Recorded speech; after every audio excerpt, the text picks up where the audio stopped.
All right, welcome back, ladies. We are going to be blessed today with our next summit speaker in this Listing Queens Summit, and that is Meredith Fogle from Maryland. Hi, Meredith. Hi, Jan. Thank you for having me. Oh, thanks for being our special guest, our farming expert. So, ladies, Meredith wrote a book, and it was published in January of 21, and it's called Farming for Real Estate Agents: How to Cultivate a Real Estate Farm and Transform Your Business. So, Meredith, to get started, tell us how long you've been in real estate, and talk to us about what made you sit down and write a book explaining farming. I'd love to hear that. All right. Yeah. Good question. So easy one is coming up on 29 years in real estate in August. So started way before the first crazy market and have ridden the wild roller coaster several times now. So I love this business. Wouldn't do anything else. And in answer to your question about what made me sit down and write the book, well, I've always been a writer by passion. So I love the act of writing. I actually had written 2 books before, not business books, novels. And I, as my creative outlet, I just like to write. So I had developed all of these systems for farming and found myself rewriting them and re-recording them for agents who I was training or mentoring, and then eventually agents on my team. And I wanted to sort of encapsulate them all into a book format.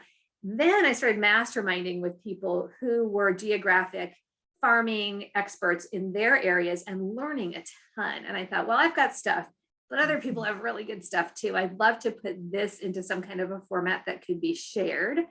Asked whether they would be interested in being famous farmers, quote unquote, in my book, and then started putting it all together. And it was just a fun, very rewarding process. I love it. Okay, so Meredith has a team of about 30. Number one team in where in Maryland? I'm sorry. We're in Montgomery County, so Montgomery County. Gaithersburg specifically, yeah. Okay, excellent. And so you said a few things there.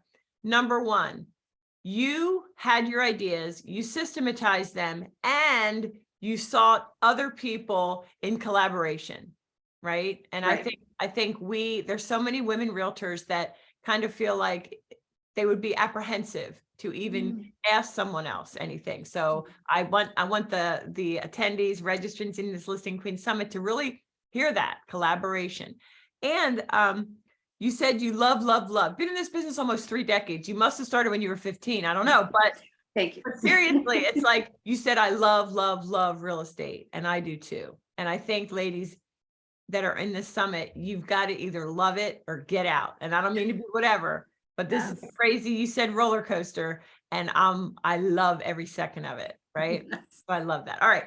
So my next question is selecting a farm. Talk to us about how one goes about selecting a farm to really focus on.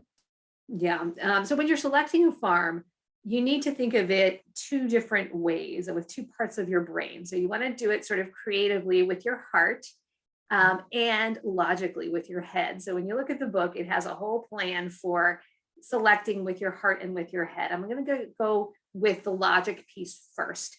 And that is ascertaining enough information to ensure that the farm is going to be viable to support your financial goals for that particular lead generation pillar. What that means is you've got to scrutinize your MLS or sold records to make sure that there are enough listings and buyer transactions that occur within your farm within a 12-month period to generate enough revenue at a certain percentage of market share, which remember is going to be growing. So you look at it and you say, okay, if there were, X number of transactions and I had 5% of that market share to begin, what percentage of my total production does that need to equate to? And what else do I need to do to shore that up? Knowing that when you start to invest in time and financially into a farm, you're going to take a little bit away from possibly other lead gen sources or pillars that you've been concentrating in. So you gotta approach it that way. And then of course the intention is to gain traction and market share as you go throughout your career. Choosing with your heart, this is a little bit more esoteric and a little bit more fun, That means that you've got to choose a farm that you feel passionate about, because when you get in front of a seller, particularly, but buyers too, they can feel your authentic and genuine interest in that area, whether you really want to be there or whether you're just there because you think it's going to be kind of lucrative. So when you're looking at a farm, if you choose a place you already live and love, that's great. Makes it really easy because you're probably already out and about in the community. But you could also choose like an adjacent farm. You could choose a farm to which people might move up or from which people might move up. Or you can choose a place that you have lived before that you just particularly love, that you happen to have done a bunch of business, or that maybe you aspire to live in one day. But whatever it is, you've got to make sure you have a real true interest in that area. I love that. And I want to equate that to any entrepreneurial business. It's like, logic is one thing, but if you're not going to have the right energy and you walk in there and it's just not your vibe, don't do it.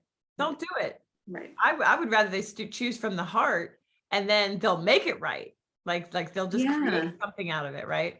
Absolutely. You're spending a ton of your time and effort and money in that area. So you really do need to make sure that you're going to enjoy it while you're doing it. Love it. Okay. So my next question for you, Meredith, and I just love all of this, and I wish I had like an hour with you, but when you talk about a farm, you've said a few times you're expending time, money, and energy, right? All these things that are of, so a finite supply. Mm-hmm. So what have you found? And I'm sure it's in the book, but just if you could share with us, what have you found to be a beautiful recipe? Because what I coach and what I share is that you really want to, you can't just do it once a month, 12 times a year and think, oh, I've got the farm. I'm like, no, you've got to really invest. So can you tell us, some of your guidance on that? Absolutely. Yeah, your point is exactly right. You can't just be sending postcards. And it's really interesting when I talk to people and I speak at some, national events, and I'll say, okay, who considers themselves a geofarmer? Like everybody's raising their hand. Who sends postcards? Everybody raises their hand. All right, who volunteers in their farm? Fewer people. Who lives in their farm? Who gives back to their farm? Who is, advertising in other ways in the farm? And it's fewer and fewer people. Sending postcards is not geofarming. That is like, if you take anything away from this, take that away from it.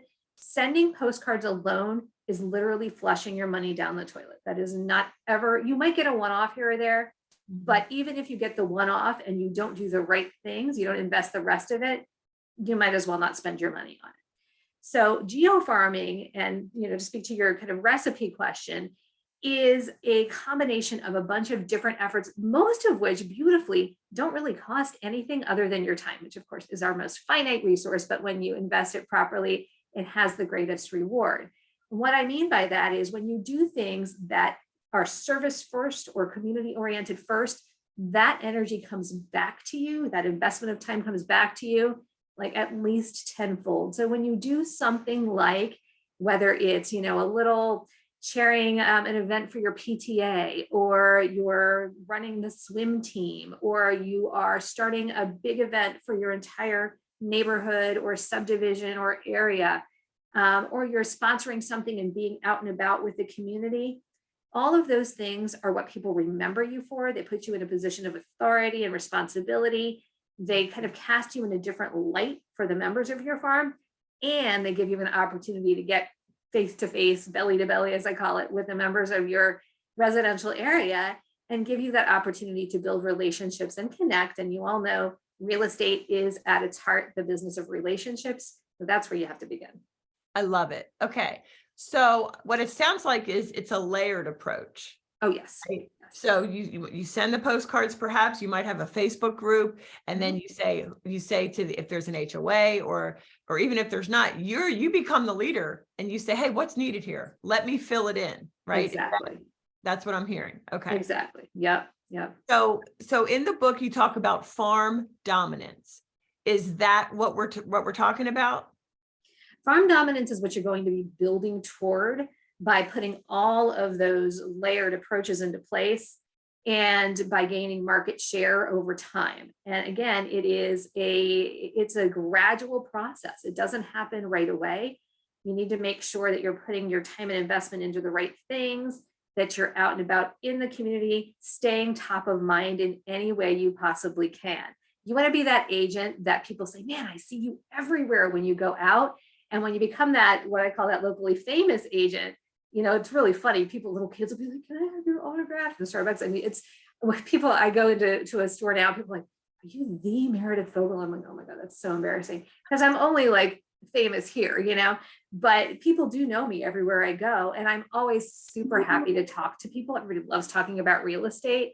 So having all of the information at the ready as well, so you're a resource to people, is what's going to create dominance for you as you make your way through that farm every single day and become the agent that people call rather than you having to call them when they want to list a house. I love it. Right. Because that's what I call showing up, so that the people who would have the best experience with you, the people that resonate with just how they view you, however that is, that they say, oh, I want her. Okay.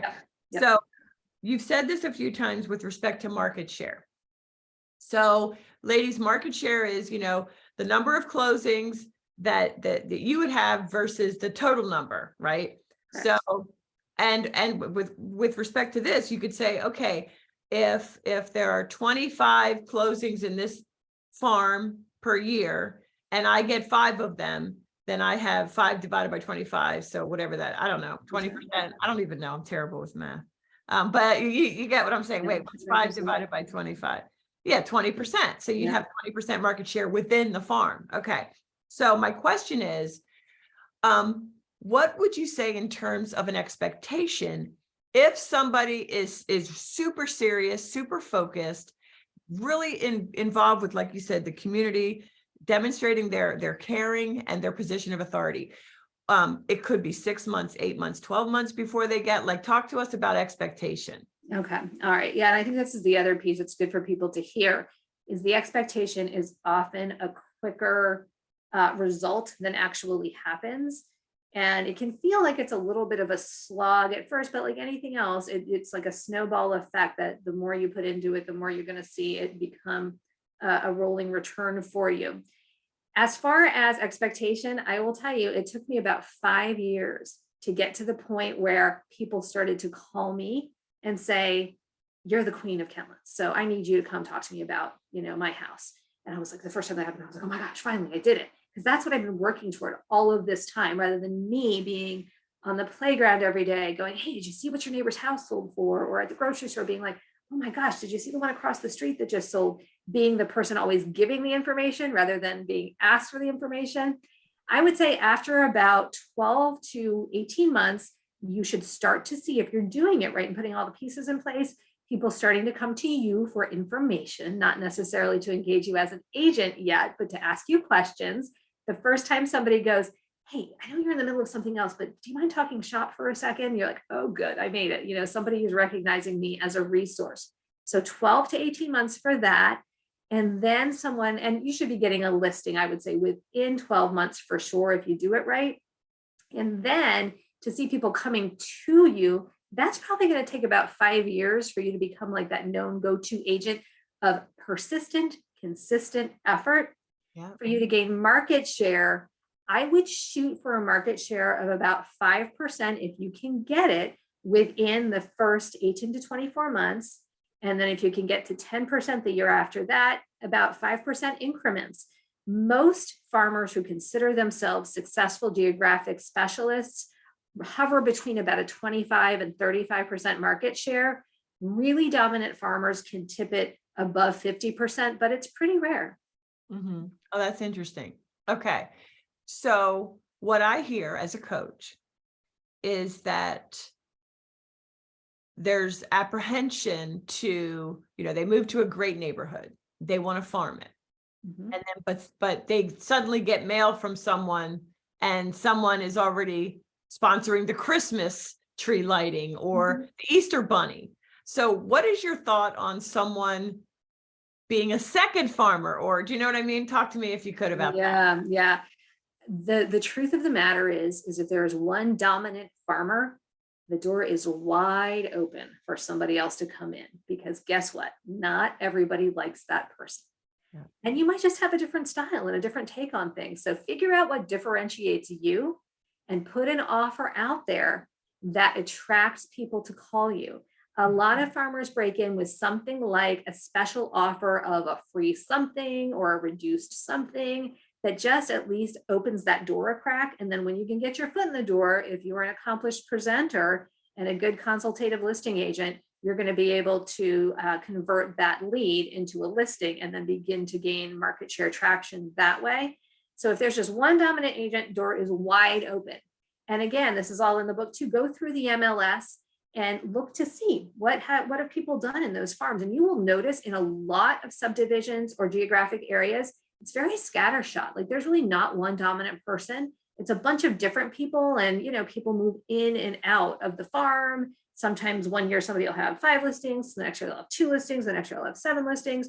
That's inconsistent. So there's room for you to move in if there's inconsistency as well. The only time I would be maybe a tiny bit hesitant is if there are 2 dominant farmers who go to head consistently for a long period of time. That's hard to break into because people have a choice already. And it's like trying to be like, Coke and Pepsi, trying to come in and be the new similar soft drink. That's hard. Yeah. But still, there could be room. Look at trends and see one of those farmers might be fading. One of those farmers might be moving half their business to another state. And maybe you have room to come in then. I love it. Now you talk about, I had another question with respect to that, but now it's, do you in the book share about the pieces or the layers? Do you share the different layers? Okay, good. Yeah, they're all in there. Lots of systems too. Excellent. Excellent. How to sell an established farm business. Okay. So someone like you, been in the business, I can't believe almost 3 decades. I just can't believe how young you look. But so let's say in 10 years, you want to retire early and you want to sell your farm. I imagine you have assets and you have, something that you would be handing over to someone. What does that look like? Yeah. Like any other sellable business, you want to make sure that you have something that actually is a quantifiable asset and that you can hand off to somebody else. But that doesn't necessarily mean that you have to have established a whole company or have a team. You can have a book of business. And I think of it sort of like, what a doctor does. When a doctor retires, typically they have someone that they're handing the business off to. There are a couple of ways to do it. One way is to bring someone in as like a junior agent or an apprentice and to introduce that new agent, if you're a retiring agent, as someone who's going to be taking over your business. Usually you've got a better probability of having more residual income if that's the way you're structuring it, whether it's a one-time, buyout kind of a thing based on some quantifiable asset amount or valuation that a third party does for you, or if it's a graduated referral style buyout. So that's the other way to do it. If you can bring the person in and build that trusting bridge between yourself and the new person with your existing client base, you're going to have a better valuation and a better result. But the 2 ways to do it are the one-time buyout, where you have a third party value the business, and then you agree upon a one-time amount that you're basically handing your book of business off to that incoming agent based upon, or, and this is the way most people do it, you do a structured depreciated referral style plan where the first year, and there's an agreement here where that exiting agent has their hand in it a little bit still. So maybe they're calling their database, maybe if they're moving to another state, they're coming back for certain events, they're still involved, they're keeping their phone number active, they're keeping their website active, those sorts of things for a predetermined period of time. And then maybe the next year they're less involved and their referral kind of split goes down. And it's usually about a 5-year period until the person completely exits the business and the new person has taken over. And at that point, the referral ceases. That's excellent. And so if any of the ladies watching have their eye on a farm, is there something, and maybe there's even 2 people there, perhaps, right? But in any case, what would be a suggestion for one of these women agents to approach someone who has a farm to offer the buyout, or to offer some kind of mentoring. I'm sorry, darn it, I'm getting a call. Okay, to offer, to purchase their farm? Great question. And I think really it's about building the relationship first. Those are often kind of like nurture relationships that wouldn't be like a one time, hey, you look like you might be Right, of course. exiting the Yeah. business. Can I buy your business from you? But what you could do is offer to take the person to coffee, to lunch, and say, I'd love to learn about you, how you got into this farm. You probably have noticed I'm kind of doing the same thing, always interested in getting ideas. And you know what? For your own self, that might be a person who you don't even want anything to do with again after you talk to them in depth. And they may have a whole clientele that you do not even jive with. So evaluate it first for yourself and the other person. See whether it's a relationship that makes sense, whether you think they're going to hold up their end of the bargain. That's important as well. Somebody you're basically going into business in a sense with this person, and whether you feel like there's an alignment and a fit there. So approach from a relationship perspective first. And then, if it seems like it fits, you can say, I think there might be a way that we could help each other and create a win-win here. Would you be open to discussing this idea I have? That's perfect. That's perfect. And again, it's in the spirit of, hey, I love what you're doing. Let's go to coffee and start the dialogue and just be open to what takes place. Right. Now, one of the things that I shared with you before we started recording, and I want the other ladies to know, is that when I got to your website, everything was just top notch. I have to say, amazing. Yeah. And that's why I wanted you to be one of the speakers. Thanks. But you talk about community first mindset. You discuss high touch approach. And I wonder if, obviously, you can't want to own a farm and sit home in your PJs. You can't want to own a farm, which is community based, and not want to be out and about. So chat with us just, if you would, just about the importance of being vulnerable and out and about. I mean, did you do any door knocking? Because most women aren't really comfortable with that, especially, in this crazy world we're in. So just a question about that. Yeah, the more out and about you are, the better. I mean, I did all kinds of things when I started, when my kids were really, really little, before they were even school age, when we lived here. I took them in a red wagon, and on a beautiful spring day, which if you guys are thinking about door knocking, great time coming up, took them around. I had the wagon piled with a bunch of stuff, market updates, and a little giveaway that I had. And I just went around and got to know people. People were out gardening. It was like a great day to chat with people who I didn't meet. I left something on their door, just a little intro. And then as I started, and I always walked the neighborhood, I took my kids out everywhere all the time. I didn't want to ever be stuck at home as a mom. I had a dog that I walked around the neighborhood. People knew the dog's name and my name, sometimes the dog's name and not my name yet. And just made sure to say hi to everybody. I remember at one point, my little girl said, why do you say hi to everybody? And I'm like, because it's a nice thing to do, but really making those connections with people, just looking somebody in the eye and be like, hey, how are you? Walk on. It's okay. You don't have to have a whole conversation, but just gaining that kind of resonance. And then as people start to recognize you, then they'll go, are you the one that had the sign up? Are you the one that left the thing at my door? Thank you for that. Or, please don't ever do that again, or whatever. But you're just making the connections in the neighborhood. So yeah, you've got to be willing and able to be out and about. Just being on the phone doesn't work. Just door knocking doesn't work. You've got to be actively involved as well. I have two questions. Number one,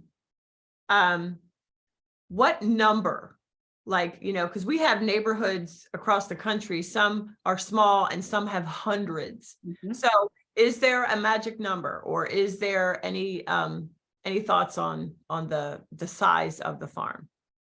It depends on what you want your revenue stream from that particular pillar to be. So there's not really a magic number. It's whether you can actually have a viable income source from that number of transactions within the farm. And it's going to depend on what the makeup of your farm is. If it's like, we're lucky here that we've got a mix of condos, townhouses, small singles, large singles. So there's a lot of movement and potential here. But if you're in all 20,000, square feet plus lots with huge houses on them, then there's going to be less turnover. So you might need more to get the same amount out of it. But one thing I will say is often you hear people say, don't bother to farm unless you're starting with 1,500 houses. That seems to be like a number for some reason. Not true. I started to farm with 200 houses because that's what I could devote my time and energy to. And I wanted to be, to use those words you used before, high touch. I wanted to be able to be on those streets, out and about, door knocking with those people. And it was right around my house. Like I literally picked a little, radius within my area that I knew I could easily walk with my little kids at the time, and I would see the same people and create that resonance. And then what I did is I committed every time I had a transaction to expand by 100, expand by 100, expand by 100 until I had the whole neighborhood covered. And then I jumped to the adjoining neighborhood. But I wanted to really like keep in mind that leading with revenue for the most part, so that I wasn't overextending and pouring a ton of money in and then regretting it because I didn't see the return. Oh, I love it. So you're really a CEO. And that's why I teach people to be a CEO. You're an entrepreneur. Yeah. So I love that with every closing, you would expand that by 100 and that you start with what is the goal? And we always start that way with our sellers and buyers, do we not? Where do you want to end up? Right. I mean, we have to start with the end in mind. And the last thing I want to say is thank you for saying you took your kids out. Yeah. I mean, when my youngest was 5, almost 5. He was 4 when I started. He went on a showing appointments with me. He didn't go on listing appointments. I think he went on one when I couldn't find, and it was, I just cleared it with them first. Yeah. Ladies, we're entrepreneurs. And Yes. if your kid's like a terror, that's one thing. But if your child can sit there and, and not, Yeah. The baby and the baby Bjorn. I had that. Yeah, I did that showing houses. Absolutely. I love it. And I think that is another reiteration of the importance of vulnerability. Because I would appreciate if a pregnant woman or a woman with children was walking by, to me, that would show her tenacity, and I would totally want her to be my realtor. Absolutely. So thank you for saying that. All right. So where can people find you? Because I know a lot of people are going to love what they've heard today, Meredith. Thank you. You can find me almost anywhere online. You can find me at my website, meredithfogle.com, or my company website, which is thelistrealty.com. Instagram, I am Meredith Fogle or Meredith Fogle Team. I also have the List Realty. Facebook, it is Meredith Fogle. And my podcast is on anywhere you get podcasts, Audible, Apple Podcasts, Spotify, all those places. The book is available anywhere you buy books and on Audible as well. So feel free to reach out to me. I'll give you my phone number too. If you have any questions about farming, or you want to just pick my brain about anything we've talked about, I'm 301-602-3904. Feel free to text or call or email me online, meredith@meredithfogle.com. Thank you, Meredith. And I don't know if I missed it. What's the name of your podcast? Oh, it's called So You Want to Be a Real Estate Agent. So You Want to Be a Real Estate Agent. Oh, I love it. And so you help both male and female? Oh, yeah. Yeah. Okay. Awesome. Yep. All right. Well, thank you, Meredith, so much. Thank you. This is so fun. She has dropped some gold here. So now you know how to farm. Thank you, Jan. You're welcome. Thank you.